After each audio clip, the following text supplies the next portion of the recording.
Hello guys, welcome back to my channel earth mom Dehradun. मैं हूं ज्योति और वेलकम है आप सभी का मेरे चैनल में नए हैं तो प्लीज़ चैनल को सब्सक्राइब ज़रूर कीजिए। वीडियो पसंद आई तो लाइक भी करिए। कमेंट सेक्शन में कमेंट करके ज़रूर बताइए कि आप सबको मेरा वीडियो कैसा लगा। आज का रिएक्शन वीडियो हम लोग बनाने वाले हैं कामनी जी के लेटेस्ट वीडियो के ऊपर, जो कि आई एम श्योर कि आप सब लोगों को भी बेसब्री से इंतज़ार होगा। मैंने कल की अपनी वीडियो में ऑलरेडी इस बात का डिस्क्लेमर स्टार्टिंग में ही दे दिया था कि अभी मुझे बहुत सारी चीज़ें पता भी नहीं है और पर्टिकुलर जिस वीडियो के बारे में बात हो रही है मैंने वो भी नहीं देखा है। थोड़ा सा मेरा नेचर ऐसा है कि जब भी मैं किसी चीज़ के ऊपर रिएक्ट करती हूँ तो मैं थोड़ा सा कोशिश करती हूँ कि उस चीज़ के बारे में मुझे कुछ नॉलेज हो जाए।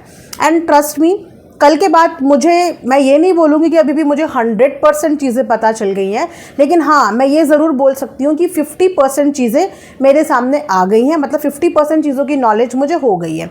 अब उसी नॉलेज के आधार पे मैं ये रिएक्शन वीडियो बनाने वाली हूँ।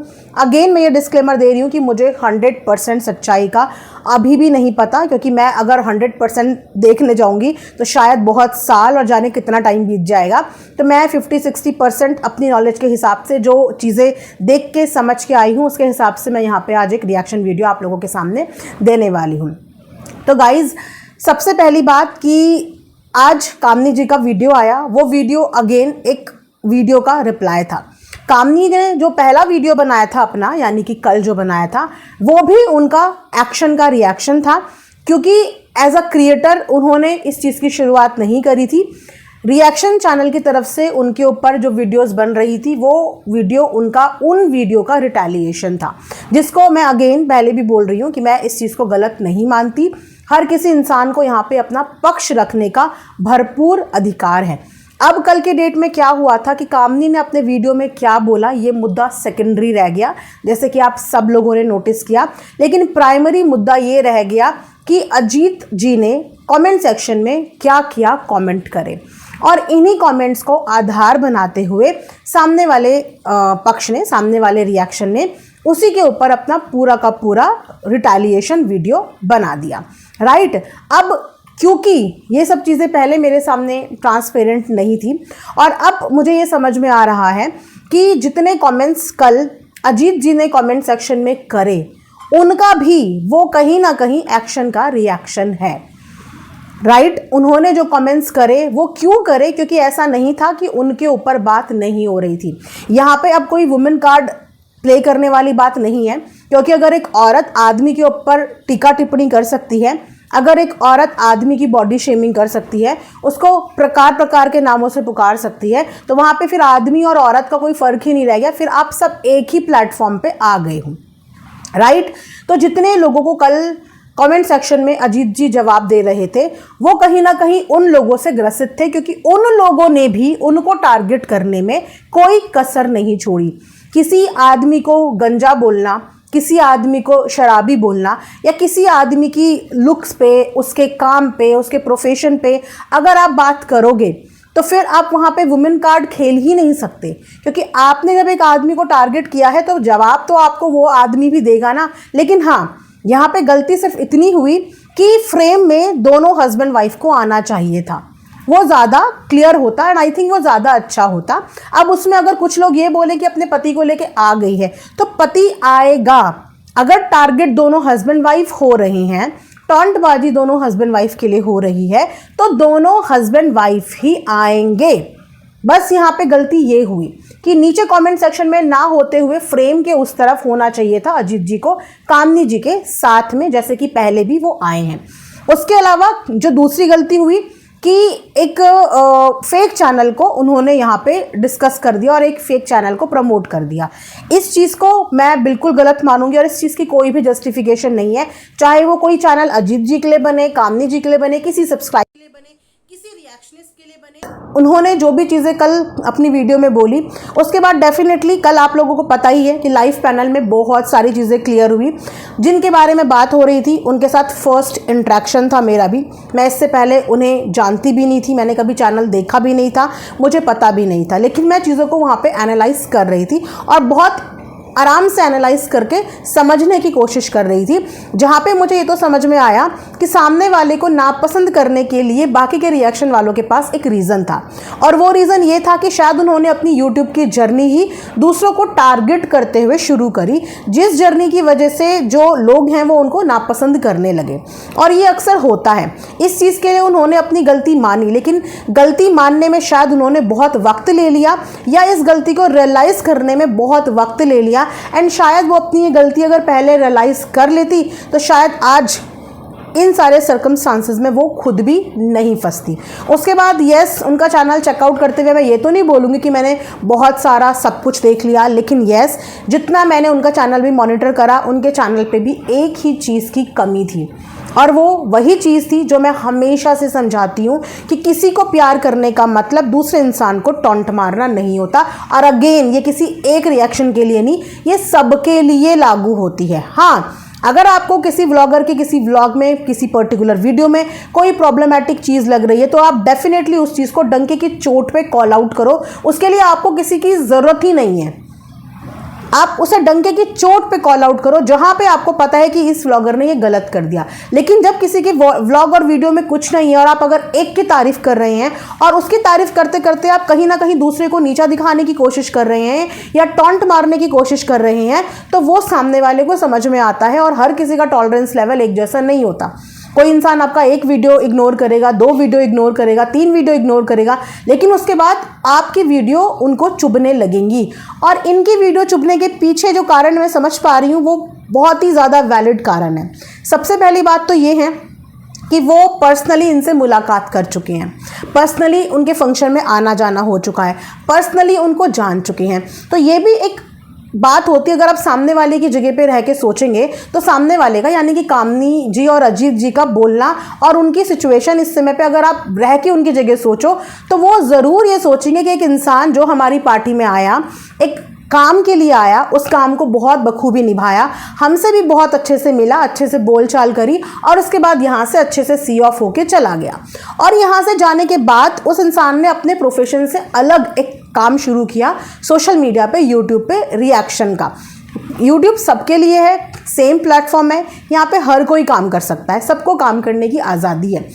सबसे बड़ी चीज़ कि उनके फंक्शन से आने के बाद कुछ समय के बाद एक रिएक्शन चैनल खोल लिया जाता है, और उस रिएक्शन चैनल में रिएक्शन दिए भी किस पे जाते हैं, उसी पर्टिकुलर फैमिली को लेके जिस फैमिली की पार्टी से वो होके आते हैं। और वहाँ पे रिएक्शन ऐसा नहीं दिया जाता कि दोनों ही चीज़ों को एक साथ लेके चलो, क्योंकि आप जानते हो कि इन देवरानी जेठानी का रिलेशनशिप बहुत सेंसिटिव रहा है। और हम खुद भी वीडियो बनाते हुए, बात करते हुए हमेशा इस बात का ख्याल रखते हैं कि ऐसा ना हो कि कभी हम एक की तारीफ़ करें तो दूसरे को कभी भी बुरा ना लगे, या हम दूसरे की तारीफ़ करें तो पहले को कभी भी बुरा ना लगे। क्योंकि हमारा मकसद उन लोगों के बीच में डिफरेंसेस क्रिएट करना नहीं है। हमारा मकसद ये है कि दोनों चैन से काम करें, क्योंकि अल्टीमेटली दोनों यहाँ पे काम ही करने आई हैं और काम ही कर रहे हैं। तो या तो आपको वहाँ पे थोड़ी देर के लिए थम जाना चाहिए होता, या फिर आपको वहाँ पे थोड़ी देर के लिए चीज़ें इंप्रूव कर देनी चाहिए। तो ये जो आज बस्ट आउट हुआ है कामनी जी का, ये शायद बस्ट आउट उनका अभी लेटेस्ट चीज़ों को लेकर नहीं है, वो शायद चीज़ों को बहुत टाइम से इग्नोर कर रही थी। और क्योंकि मैंने ये बोला कि रिएक्शन वाले तो जैसा भी रिएक्शन दे रहे हैं, लेकिन कमेंट्स करने वाले कभी कभी अपनी बाउंड्रीज पार कर देते हैं।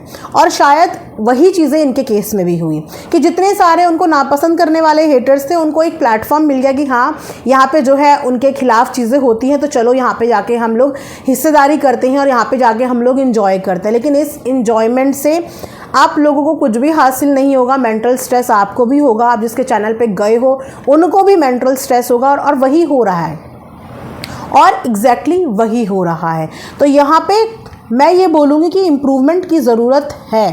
अगर आपकी किसी चीज़ से सामने वाला बार बार आपको कॉल आउट कर रहा है कि उसको प्रॉब्लम हो रही है, प्रॉब्लम हो रही है, प्रॉब्लम हो रही है, तो या तो आप उस प्रॉब्लम का सल्यूशन निकालो या उस प्रॉब्लम को ही उठा के फेंक दो, ताकि सामने वाले को आपसे कोई दिक्कत हो ही ना। और ये चीज़ें मैं सबके लिए बोल रही हूँ कि कभी भी किसी एक को प्यार करने के चक्कर में आप मेक श्योर रहें कि आप अपनी वीडियो के माध्यम से किसी दूसरे को टॉन्टबाजी या किसी दूसरे को नीचा ना दिखाएं।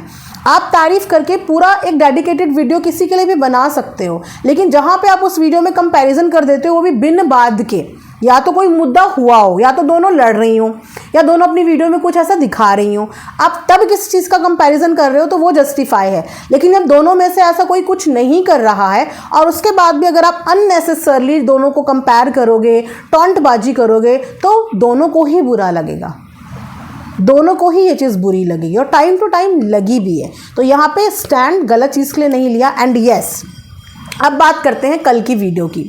जो कल का पूरा एक वीडियो आया, एक आदमी के ऊपर ज़रूर हम लोगों ने कल इस चीज़ को लेके कॉल आउट किया कि बीइंग अ मैन उनको ये नहीं करना था, एक औरत के लिए उन्हें ये सब चीज़ें नहीं करनी थी, राइट। एक फेक चैनल को प्रमोट नहीं करना था। लेकिन ऐसा नहीं होता कि सारे रूल्स एंड रेगुलेशन सिर्फ आदमियों के लिए ही बने हैं और उनको ही ये रूल्स फॉलो करने हैं कि वो ही एक औरत के साथ तेज़ आवाज़ में बात नहीं कर सकते या एक औरत की बॉडी शेमिंग नहीं कर सकते। एक आदमी की भी बॉडी शेमिंग को मैं यहाँ पे सपोर्ट नहीं करूँगी। एक आदमी के लिए भी ऊट पटांग चीज़ें अगर आप बोल रहे हैं तो फिर मैं सपोर्ट नहीं करूँगी, और अगर बोल रहे हैं तो फिर उस चीज़ को ले भी आप, फिर उस चीज़ पे आप विक्टिम नहीं बन सकते। अगर आप बराबरी की लड़ाई कर रहे हैं, आप किसी को बोलना जानते हैं, वो शब्द आप निकालना जानते हैं, अपने मुंह से बोलना जानते हैं, हाथों से अगर वो शब्द आप किसी आदमी के लिए लिखना जानते हैं, तो फिर उस आदमी की तरफ से भी वो शब्द आपको लेने आने चाहिए। फिर बराबरी का वॉर होना चाहिए। फिर ये नहीं होना चाहिए कि हमें ऐसा बोल दिया आप हमारे लिए आवाज़ खड़ी करो, हमें ऐसा बोल दिया आप हमारे लिए आवाज़ खड़ी करो। फिर आपको किसी की हेल्प की ज़रूरत नहीं है, क्योंकि कमेंट लिखने से पहले, करने से पहले आप लोग किसी की सलाह नहीं लेते हैं। किसी के लिए बोलने से पहले आप किसी से सलाह नहीं लेते हैं। तो जब आपके ऊपर चीज़ें पड़ती हैं, उस समय पे भी आपको किसी की ज़रूरत नहीं होनी चाहिए। उस समय पे भी आपने जो लिखा, आपको उस एक्शन का रिएक्शन मिला, क्योंकि कोई भी व्लॉगर किसी भी कमेंट करने वाले के ऊपर ऐसे ही वीडियो नहीं बना देगा, है ना। वो उस कमेंट करने वाले को डेफिनेटली तभी कॉल आउट करेगा जब वो उसके कमेंट्स, उसकी हरकतें बहुत टाइम से मॉनिटर कर रहा होगा, तभी जाके वो एक कमेंट करने वाले के ऊपर इतना बड़ा एक्शन का रिएक्शन देगा। वरना मैंने आज तक किसी व्लॉगर को नहीं देखा जो कमेंट करने वालों के ऊपर पूरा का पूरा, मतलब पूरा एक डेडिकेटेड या पूरे 2 दिन का डेडिकेटेड वीडियो बना दे। इसका मतलब आपके कोई ना कोई कमेंट्स ऐसे बिलो द बेल्ट रहे होंगे जिन कमेंट्स का उनको भी फ़र्क पड़ा, क्योंकि वो व्लॉगर हैं और आप कुछ भी लिख सकते हो, ये चीज़ें सही नहीं है। और क्योंकि वो व्लॉगर हैं, वो कुछ भी नहीं लिख सकते, ये चीज़ें भी सही नहीं है। तो जहाँ से मैं चीज़ें आज समझ पा रही हूँ, मैं चीज़ें यहाँ पे देख पाई हूँ, मुझे यही समझ में आया है कि गलतियाँ तो हुई हैं और डेफिनेटली गलतियां हुई हैं, और उन गलतियों को रेक्टिफाई करने की बजाय यहाँ पे विक्टिम कार्ड खेला गया है, जिस विक्टिम कार्ड से आप अपनी साइड से करी हुई गलतियां नहीं छुपा सकते। मुझे बस एक रीज़न बता दो, कामनी और अजीत को गंदे कमेंट्स करने का, गंदी बातें लिखने का, मुझे सिर्फ एक रीज़न बता दो कि आपने उन्हें किस रीज़न से इतने गंदे गंदे कमेंट्स या इतनी गंदी गंदी बातें उनके लिए की हैं। उन्होंने आपके साथ या किसी के साथ भी, जिनके साथ भी उनका चल रहा है, आपके साथ पर्टिकुलर उन्होंने ऐसा क्या किया है, राइट। और जब आपने करा है, आप लोगों ने उन्हें गंदा लिखा है, उनके लिए हेट निकाली है, उनके लिए गंदे गंदे कमेंट्स करे हैं, तो फिर जब उन्होंने बदले में सेम कमेंट्स करे तो फिर आपको बुरा क्यों लगा? आपको बुरा नहीं लगना चाहिए था ना फिर, क्योंकि हर किसी इंसान का रिएक्ट करने का तरीका एक नहीं होता। अब मान लो कि मैं किसी से लड़ रही हूँ, मैं अपनी इस टोन में लड़ रही हूँ, तो मैं सामने वाले से ये उम्मीद कैसे करूँ कि उसका लड़ने का तरीका मेरे जैसा हो? क्या पता वो मेरे से ज़्यादा लड़ाका हो, वो मेरे से ज़्यादा तेज बोलता हो, वो मेरे से अपने लेवल के हिसाब से लड़ेगा। क्योंकि लड़ाई की शुरुआत मैंने करी तो मैं विक्टिम कैसे हूँ?